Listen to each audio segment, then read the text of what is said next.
என்னோட இந்த கடந்த காலங்களில் இந்த உளவியல் பயிற்சி பண்ணிகிட்டு இருக்கிறதுல நிறைய மாணவர்களை சந்திச்சிருக்கேன், நிறைய பேரண்ட்ஸை வந்து மீட் பண்ணியிருக்கேன், நிறைய கம்பெனிஸில் எம்ப்ளாயீஸ் எல்லாமே மீட் பண்ணியிருக்கேன். இந்த மாதிரி நிறைய எக்ஸ்பீரியன்ஸ் வந்து கேதர் பண்ணும்போது இதில் ஒவ்வொருத்தரும் அவங்களோட வாழ்க்கையில் எந்த மாதிரியான ஒரு சூழ்நிலையில் மோசமான சூழ்நிலையை சந்திச்சிருக்காங்க, இல்லை வெற்றியான சூழ்நிலையை சந்திச்சிருக்காங்க, இந்த மோசமான சூழ்நிலையிலேருந்து எப்படி வெளியே வந்திருக்காங்க, எத்தனையோ ஆயிரக்கணக்கான வருடங்கள் கடந்து நம்ம வந்துக்கிட்டே இருந்தாலும் பேரண்டிங் அப்படின்னு சொல்லக்கூடிய விஷயம் எவ்வளோ ஒரு பெரிய சேலஞ்சான விஷயமா இருந்துக்கிட்டு இருக்கு. இது ஒவ்வொரு நாளும் எனக்கு கிடைக்கக்கூடிய அனுபவங்களோட உங்களோட பகிர்ந்துக்கிறதுக்காக தான் இந்த வீடியோவை நான் இப்போ வந்து அப்லோட் பண்ணுறேன். இது ஃபஸ்ட்டு திங், குழந்தைகளை கையாளுதல். ஸோ லாஸ்ட்டாக கூட வந்து பார்த்திங்கன்னா ஒரு குழந்தைய வந்து ஒரு பேரண்ட் கூப்பிட்டு வந்திருந்தாங்க. என்ன அப்படின்னா, அவங்க ரொம்ப வந்து ஹைப்பர் ஆக்டிவாக இருக்காங்க, அவங்கள எங்களால் வந்து ஹேண்டிலே பண்ண முடியல. அவங்க ஒரு விஷயம் செய்யக்கூடாதுன்னு சொன்னால் அதை வந்து அவங்க செய்ய போகும்போது ஏதாச்சும் ஒரு ப்ராப்ளம் ஆகிடுது.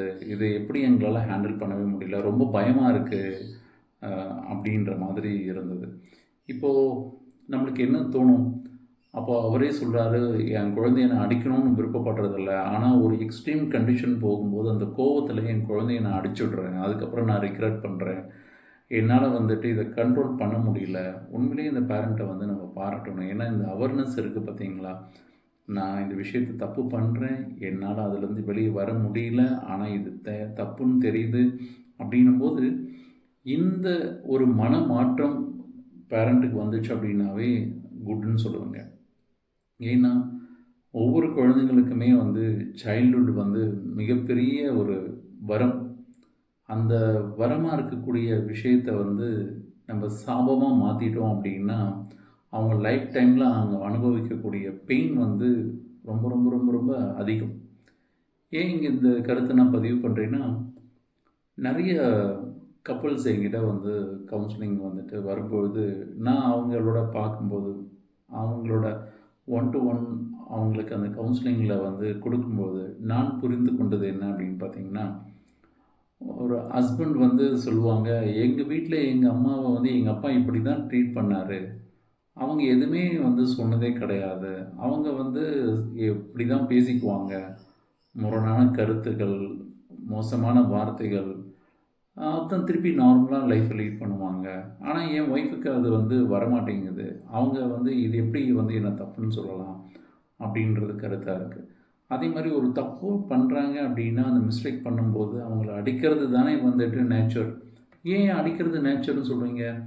ஏன்னா சின்ன வயசில் நான் தப்பு பண்ணும்போது எங்கள் அப்பா என்னை அடித்தார், அப்படி தான் எனக்கு புரிய வச்சார், அதுதானே கரெக்டு, எப்படி வந்து இது வந்து நீங்கள் ராங்குன்னு சொல்கிறீங்க அப்படின்றது அவங்களோட கேள்விகளாக இருக்குது.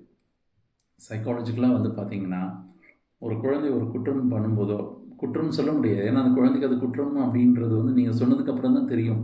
அந்த குழந்தை ஒரு விஷயத்தை ட்ரை பண்ணுது, அது எதாக இருந்தாலும் சரி, ஒரு பெரிய ஒரு பள்ளமாக இருக்குது, மேலேருந்து குதிக்கலான்னு குதித்த பிறகு தான் அந்த குழந்தைக்கு அது வந்து கால் அடிப்படும் போது தான் இவ்வளோ ஹைட்லேருந்து குதிச்சா தப்புன்னு அந்த குழந்தைக்கு தெரியும். அதுக்கு முன்னாடி தெரியாது. இல்லை ஒரு பாம்பாகட்டும், ஒரு புறானாகட்டும், இல்லை வந்து எந்த விஷயமா இருந்தாலும் முதல்ல பார்க்கும்போது அந்த குழந்தைக்கு அது வந்து ஒரு பொருள், ஒரு ஆப்ஜெக்ட், அவ்வளோதான். அதுக்கப்புறம் அதை வந்து டச் பண்ணும்போது அதில் ஏற்படக்கூடிய அபாயங்கள் அந்த குழந்தைக்கு உணர்தலை ஏற்படுத்தும்.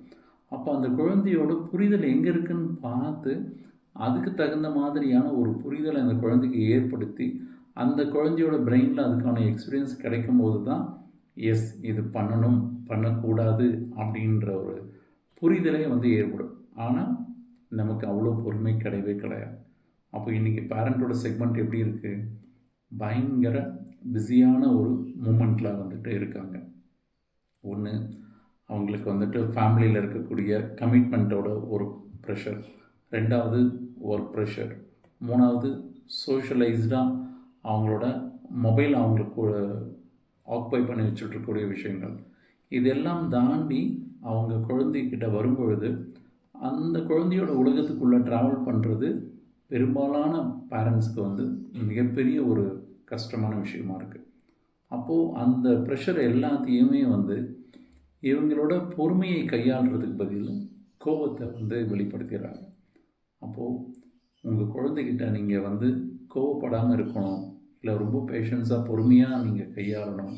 எந்த மாதிரியான ஒரு சூழ்நிலையாக இருந்தாலும் அந்த குழந்தைய வந்து ஹாப்பியான மூமெண்ட்டுக்குள்ளே கொண்டு போகணும் அப்படின்னா நம்ம என்ன எந்த விஷயங்களை நம்ம ஃபாலோ பண்ணணும். முதல்ல உங்கள் குழந்தைய எதார்த்தமாக உங்கள் குழந்தைய எப்படி நீங்கள் புரிந்து கொள்வது, உங்கள் குழந்தைய உங்கள் குழந்தையாக எப்படி புரிந்து கொள்வது, உங்கள் வீட்டில் 2 குழந்தைகள் இருக்காங்கன்னா அந்த சிப்ளிங்கை எப்படி நீங்கள் வந்துட்டு கையாளுறது, இந்த மாதிரி எந்த கேள்விகளாக இருந்தாலும் தொடர்ந்து வரக்கூடிய இந்த பேரண்டிங் ரிலவெண்ட்டாக இருக்கக்கூடிய வீடியோஸில் நான் பதிவு பண்ணலான்னு இருக்கேன். எனக்கு வந்து ரொம்ப நாளாக நான் பதிவு பண்ணலான்னு நினைக்கும் போதெல்லாம் தள்ளி போயிட்டு இருந்ததுக்கு ரீசன் என்னென்னா, ஒரு வீடியோ எடுக்கணும், அதுக்கப்புறம் அதை எடிட் பண்ணணும், லோகோ போடணும், இவ்வளோ விஷயங்கள் இருக்குது. நமக்கு இந்த ப்ராசஸ்லாம் பண்ணுறதுக்கு பெரிய டைம் இல்லையே, எப்படி பண்ணுறது அப்படின்னு ஒரு தாட்டில் தான் நான் வந்து ஸ்ட்ரகிள் ஆகிட்டு இது போடாமையே இருந்தேன். அப்போ இப்போ முடிவு பண்ணிட்டேன், எடிட்டிங் பேஸ்டிங் எல்லாம் இல்லை. இந்த தகவல் வந்து நிறைய பேரண்ட்டுக்கு ரீச் ஆகணும், நிறைய குழந்தைங்களோட வாழ்க்கையில் ஒரு ஹாப்பியான ஒரு ஜேர்னி வந்து கிடைக்கணும். அப்போது என்னோடய எக்ஸ்பீரியன்ஸ் தான் இங்கே நான் முக்கியமாக பார்க்குறேன், இந்த கண்டென்ட்டை தான் முக்கியமாக பார்க்குறேன். இதை நான் உங்களுக்கு வந்து தொடர்ந்து பதிவிடலான்னு இருக்கேன். அதே மாதிரி உங்களோட கேள்விகள் எதுவாக இருந்தாலும் நீங்கள் தாராளமாக வந்துட்டு கமெண்ட் பாக்ஸில் வந்து உங்களோட கேள்விகளை போடுங்க. ஏன் அப்படின்னா முதல்ல வந்து இந்த கவுன்சிலிங் அப்படின்ற ஒரு ப்ராசஸோட அவேர்னஸே நிறைய பீப்புளுக்கு இல்லாமல் இருக்குது. நான் குழந்தைங்களோட பேசும்போதும் இல்லை ஒரு ஒர்க் ஷாப்பில் பேசும்போதும் ட்ரைனிங் ப்ரோக்ராம் பேசும்போதும் ஃபஸ்ட்டு இந்த கவுன்சிலிங்கோட ஒரு அவேர்னஸை க்ரியேட் பண்ணுவேன்.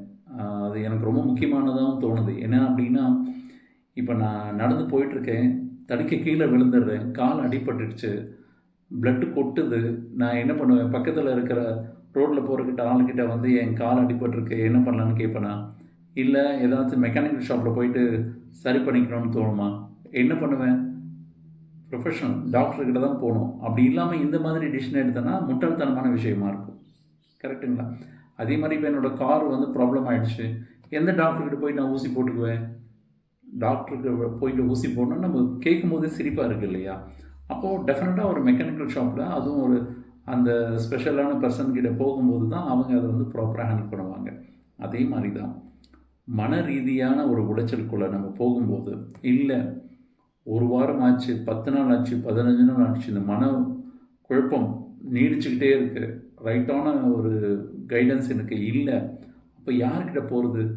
அப்போது அதுக்கு தகுந்த ஒரு பர்சன்ஸ் யாரோ அவங்கள கண்டுபிடிச்சு, தட் மீன்ஸ் ஒரு கவுன்சிலர், மென்டர், கோச் யாராக இருக்காங்களோ அவங்கக்கிட்ட, அந்த ப்ரொஃபஷனல் கிட்ட நீங்கள் போங்கன்னு சொல்கிறேன். இதுக்கு ரொம்ப சிம்பிளான உதாரணம் சொல்லலாம் அப்படின்னு பார்த்தீங்கன்னா, இப்போ ஒரு ரொம்ப ஸ்ட்ரெஸ்ஃபுல்லாக இருக்கார், அந்த ஸ்ட்ரெஸ்லேருந்து அவர் வெளியே வரணும்னு நினைக்கிறாரு. அப்போ அவருக்கு ஒரு 4-5 ஃப்ரெண்ட்ஸ் இருக்காங்க. ஒரு ஃப்ரெண்ட்ஸு வந்து என்ன சொல்கிறாரு, போய் கேட்குறாரு, சரி நான் ரொம்ப ஸ்ட்ரெஸ்ஸாக இருக்கேன், என்ன பண்ணுறதுன்னு தெரில, ரொம்ப ப்ரெஷராக இருக்குது. ஏய் நான் ஸ்ட்ரெஸ் வந்தால் என்ன பண்ணுவேன், ஈவினிங்கில் போயிட்டு ட்ரிங்க்ஸ் பண்ணுவேன், அப்படியே அது ஷார்ட் அவுட் ஆகிடும்னு சொல்லுவார். உங்களுக்கு இது ஆப்டாக இருக்குமா? அப்போது ஒரு ட்ரிங்க்ஸ் பண்ணுற பர்சன்கிட்ட போயிட்டு ஆல்கோஹால் கன்சியூம் பண்ணுற பர்சன்கிட்ட போய் கேட்டால் அவரோட லைஃப்பில் எது அவருக்கு ரிலீஃப் கொடுக்குதோ அதை சொல்லுவார். இன்னொருத்தர்கிட்ட போய் கேட்குறீங்க, அவர் என்ன பண்ணுறாரு, ஸ்ட்ரெஸ்ஸாக இருக்கும்போது நான் வாக் பண்ணுறேன், ப்ளஸ் சிம்பிளாக எக்ஸசைஸ் பண்ணுறேன், நான் ரிலீஃப் ஆகிடுறேன். அப்போ அதுக்கு அவரோட மென்டாலிட்டியில் நான் ஒரு ஸ்ட்ரெஸ் ஹேண்டில் பண்ணுறதுக்கு இதுதான் ரூட்டுன்னு அவர் கண்டுபிடிச்சிருக்கார். அவர் உங்களுக்கு அந்த சஜஷன் கொடுப்பார். இல்லை ஒரு மீடிடேஷன் பண்ணுற பர்சனுக்கிட்ட போய் கேட்கும்போது அவர் மீடிடேஷன் பண்ணுவார். அப்போது ஒவ்வொரு நபர்கள் அவங்களுடைய வாழ்க்கையினுடைய அனுபவங்கள்லேருந்து அவங்க எதுலேருந்து ரிலீவ் ஆனாங்களோ அந்த விஷயத்தை உங்களுக்கு கொடுப்பாங்க. அப்போ நீங்கள் திங்க் பண்ணுங்கள், இதில் எது உங்களுக்கு ரிலவெண்ட்டாக இருக்கும். அப்போ அவங்க சொல்கிறத எடுத்து அவங்களோட அனுபவங்கள் உங்களோட அனுபவமாக மாறதுக்கு வாய்ப்பு இருக்கும், இல்லாமல் போகலாம். ஆனால் அப்போது எதனால் நீங்கள் அந்த ஸ்ட்ரெஸ்க்குள்ளே இருக்கீங்க, அது ரூட் காஸ்ட்டை அனலைஸ் பண்ணி அதுலேருந்து நீங்களாக வெளியே வந்துட முடிஞ்சதுன்னா வெரி குட், சூப்பர். அப்படி எல்லா முயற்சிகளும் எடுத்து உங்களால் வெளியே வர முடியலன்னா அப்போ நிச்சயமாக ஒரு பெஸ்ட்டாக உங்கள் நியரஸ்ட் பிளேஸில் இருக்கக்கூடிய ஒரு சைக்காலஜிஸ்ட் கனெக்ட் பண்ணி நீங்கள் போய் அவங்களோட வந்து உங்கள் மனம் விட்டு பேசி ஒரு கவுன்சிலிங் எடுத்துக்கும்போது நிச்சயமாக அந்த மன உளைச்சல்லேருந்து வெளியே வந்து ஒரு ஹாப்பியான லைஃப்குள்ளே ட்ராவல் பண்ண முடியும்.